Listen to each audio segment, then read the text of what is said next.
Live TV, सच सबसे आगे। नमस्कार, आप देख रहे हैं द लाइव टीवी। आपके साथ मैं हूं भुवन शर्मा। जब भी खाने पीने की बात हो तो भला हमारे प्रधानमंत्री कहां पीछे रहते हैं।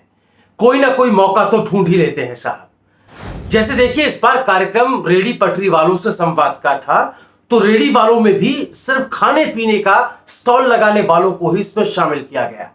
जैसे रेडी पटरी का मतलब सिर्फ खाने पीने के सामान बेचना हो। खैर, अब कोरोना का कहर है, इसलिए वीडियो कॉन्फ्रेंसिंग के जरिए ही सब हो गया। नहीं तो साहब सीधे स्टॉल पर ही पहुंचकर एक हाथ में प्लेट लगाकर बतियाने लगते रेडी वाले से। चलिए, डायरेक्ट ना सही, वीडियो कॉन्फ्रेंसिंग में ही सही, चटकारे तो ले लिए साहब। वैसे साहब का आम पपीता पकोड़ा प्रेम तो आप देख ही चुके हैं, लेकिन अब हम आपको दिखाने जा रहे हैं हमारे वजीर आजम का मोमोज प्रेम। जी हाँ, अपने ही संसदीय क्षेत्र के एक मोमोज वाले से बात करते हुए पीएम मोदी के मुंह में पानी आ गया और बच्चों की तरह कहने लगे कि मुझे तो कोई खिलाता ही नहीं। अब बताइए, एक प्रधानमंत्री एक योजना की, एक राष्ट्रीय योजना के लाभार्थियों से बात कर रहा है, जिसे पूरा देश देख रहा है, सुन रहा है, वहां भी साहब को खाने पीने के अलावा भी कुछ सूझ नहीं रहा। पहले इसे देखिए और गौर से सुनिए। अच्छा, ये मोमोज तो आजकल कहते हैं बनारस में बहुत खूब पसंद करते हैं। जी हैं? जी हाँ, बहुत पसंद लेकिन करते मैं हैं। बनारस आता हूँ, मुझे तो कोई खिलाता नहीं है। सर, आपको मैं आमंत्रित हैं? कि मैं मोमोज और कॉफी हैं? और पिलाना। लेकिन हमारे यहाँ तो सिक्योरिटी वाले बड़े परेशान करते हैं, मुझे खाने नहीं देते। तो सुन लिया आपने, कह रहे हैं मेरे सुरक्षा कर्मी मुझे रोक देते हैं, मुझे कोई मोमोज खाने को नहीं पूछता। एक प्रधानमंत्री एक राष्ट्रीय योजना के कार्यक्रम में अपने कीमती वक्त में से कुछ मिनट मोमोज पर ही बात करने में जाया कर देता है। इससे समझा जा सकता है कि साहब की सोच खाने पीने से आगे अब तक नहीं बढ़ पाई है। खूब खबर रखते हैं वैसे आप अपने संसदीय क्षेत्र की। आप कह रहे हैं कि बनारस में तो मोमोज खूब बिकता है। मोमोज की खबर बराबर है, लेकिन 12 दिनों से जारी यहां बुनकरों की हड़ताल आपको दिखाई नहीं देती। फ्लैट रेट पर बिजली की मांग को लेकर 15 अक्टूबर से वाराणसी के बुनकर हड़ताल पर बैठे। 45 दिनों में दूसरी बार जब योगी सरकार से नाराज होकर बुनकर हड़ताल पर चले गए, लेकिन अभी बुनकरों का हमदर्द बनने का शायद वक्त नहीं आया। वक्त आने पर वहां भी कोई शिगुफा जरूर छोड़ दिया जाएगा, इंतजार कीजिए। वैसे आज के अपने इस कार्यक्रम में मोदी का मोमोज प्रेम ही नहीं दिखा, बल्कि लखनऊ वाले लैया चना पर भी साहब का दिल आ गया। मोमोज पर बोलने के बाद अब फिर से कुछ सीधे तो बोल नहीं सकते थे, लेकिन यह जरूर पूछ लिया कि आजकल के लोग ये सब खाते हैं क्या, उन्हें ये सब पसंद आता है क्या। सुनिए जरा। लखनऊ में तो ये लैया चना वैसे भी बहुत फेमस है, तो बिकता भी खूब है। आपके यहाँ भी भीड़ लगती होगी शाम को? जी, यहाँ मार्केट भी है और सब शाम को नाश्ता इसी से करते हैं सर। हैं? तो लैया चना के लिए कुछ लोगों तो बड़े आदी होंगे, डेली लैया चना खाते होंगे। लैया चना ही शाम के समय लैया चना ही भून ये करके नई देते पीढ़ी हैं, के चटनी बच्चे खाने खाते लगते हैं क्या? जी जी, पक्का? बहुत अच्छा लगता है उनको। वरना नई पीढ़ी के बच्चों को तो थोड़ा बाहर का खाने का अब शौक हो गया है। नहीं, ज्यादातर चने नहीं खाते हैं जो नए उम्र के बच्चे हैं, तो उनको लैया चना मूंगफली मिला करके देते हैं। अरे जब लोग खाते हैं तभी ना बिकता है जी मार्केट में। लेकिन जहां सवाल ये होना चाहिए था कि रेडी पटरी लगाने वालों की आगे की पीढ़ी के विकास के लिए क्या किया जा रहा है, इनकी सामाजिक सुरक्षा, उनकी रोजी रोटी नियमित इससे हो सके, उनके स्थायी बंदोबस्त पर बात नहीं हो रही। बात हो रही है मोमोज पर कि हमारे पीएम को उन्हीं के संसदीय क्षेत्र में ये खाने को नहीं मिलता। वाह।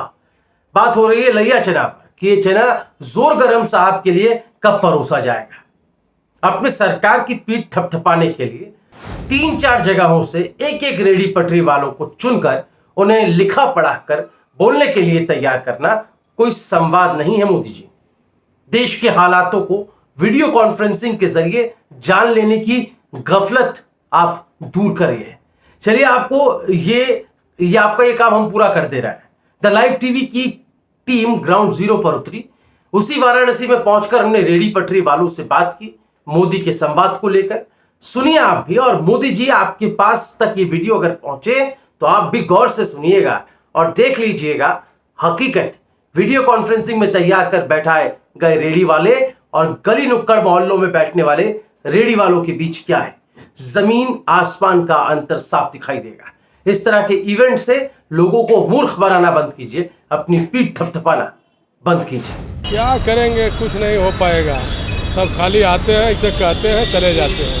जो सरकार आती है, जब चुनाव आता है करीब में, तो यही बात कहते हैं वही तो फार्म सबका भरवाए हैं, अभी तक किसी का कोई पैसा नहीं मिला न कुछ मिला। जब आती है पुलिस डंडा पटकती है, भागो यहाँ से, मालूम तो हम लोग चोरी कर रहे हैं, ईमानदारी से कमा रहे हैं, खा रहे हैं। जो चोरी कर रहा है उसको कोई नहीं बोलता। और प्रधानमंत्री आप लोग से बात कर रहे हैं, क्या लगता है? कुछ नहीं करेंगे, खाली बात करके चले जाएंगे, कुछ होगा नहीं। आपके कितने बच्चे हैं? एक लड़का है, 3 लड़की, शादी हो गया, लड़का का भी नहीं हुआ है। तो क्यों नहीं हुआ है? बच्चे क्या आपकी तरह वो भी दुकान लगाएंगे या पढ़ लिख बनेंगे? इंटर पास करके बैठा है, यही दुकान लगाता है, कोई काम मिल नहीं रहा है, क्या करें? तो जो आप कर रहे लड़का भी कर रहा है।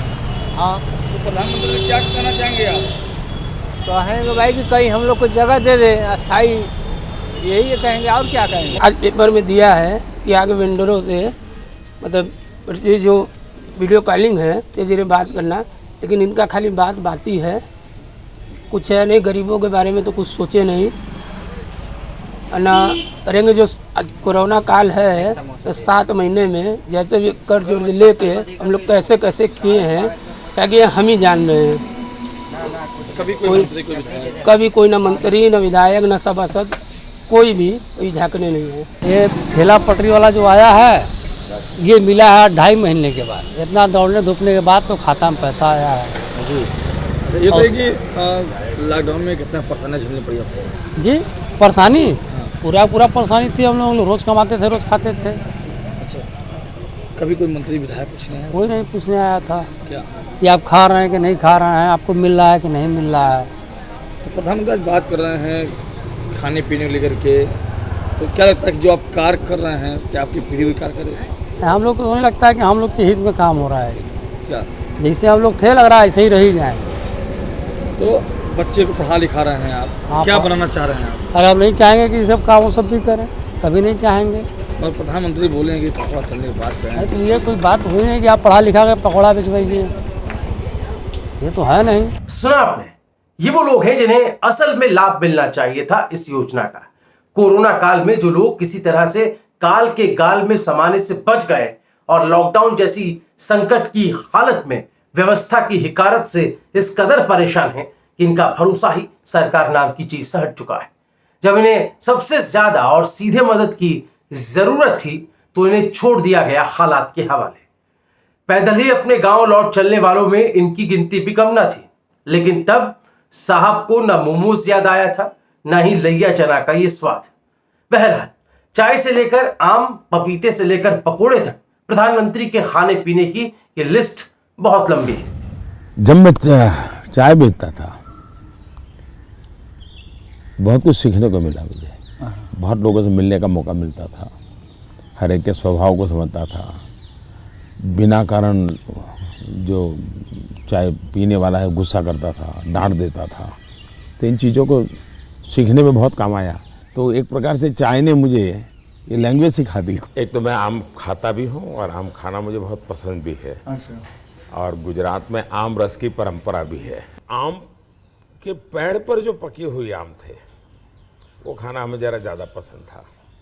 अच्छा। यानी उतारने के बाद पकाया हुआ नहीं, नेचुरल कोर्स में पका हुआ। आज हम भी खाना पकाना जानते हैं, तो खिचड़ी पकाना जरा ज्यादा पसंद करते थे। समय बहुत कम जाता है। क्या क्या बना लेते हैं आप? ये सब कुछ बनाता हूँ। सब कुछ बनाता। रोटी बेलनी भी आती है आपको? हाँ, सब कुछ बनाता। अगर आपके GTV स्टूडियो के बाहर कोई पकोड़े बेचता है और शाम को 200 रुपया कमा करके घर जाता है, उस व्यक्ति को आप रोजगार मानोगे कि नहीं मानोगे? मानोगे कि नहीं मानोगे? तो ना खाऊंगा ना खाने दूंगा की बात करने वाले मोदी आजकल खूब खाने पर बात कर रहे हैं। आपदा को अवसर और अवसर में खाना, यही तो आता है आपको। देश की अर्थव्यवस्था का क्या है, वो तो वैसे ही भाड़ में पहुंच गई है और अब कहां जा सकती है, इसलिए उसकी कहीं जाने की चिंता नहीं है आपको। हाँ, आपको लिट्टी में चोखा बराबर मिलते रहना चाहिए, है ना?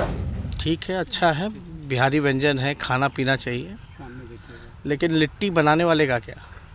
जिसने लिट्टी बना करके खिलाया वो तो पलायन करके गया। हम तो लड़ाई लड़ रहे हैं बेरोजगारी को लेकर। तो दोस्तों आपकी राय क्या है, हमें कमेंट में अपनी राय जरूर बताएं और द लाइव टीवी को आप सब्सक्राइब करना ना भूलें। मैं पिछले 2 दशक से करीब 20 साल से डेली 1 kg 2 kg गालियां खाता हूं। द लाइव टीवी, सच सबसे आगे।